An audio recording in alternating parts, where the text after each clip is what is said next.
Villain நடிகராக இருந்து சமீபத்தில் ஹீரோவானவர் பாபி சிம்ஹா. இவர் ஹீரோவாக நடித்த முதல் படமான சென்னை உங்களை அன்புடன் வரவேற்கிறது என்ற படம் ஓடவில்லை. இந்நிலையில் பாபி சிம்ஹா ஹீரோவாக நடித்த இரண்டாவது படமான உருமீன் சமீபத்தில் வெளியானது. 3 கோடி பட்ஜெட்டில் எடுக்கப்பட்ட உருமீன் படத்துக்கு சுமார் 1 கோடி பப்ளிசிட்டி செய்தார் தயாரிப்பாளர். தவிர கியூப் டிஜிட்டல் பிரிண்டுக்கு 50 லட்சம் செலவு செய்தார்.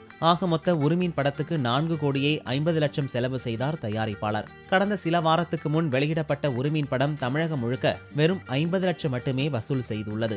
இந்த தொகையில் செலவுகள் போக தயாரிப்பாளருக்கு கையில் கிடைத்தது 15 லட்சம் தானாம்.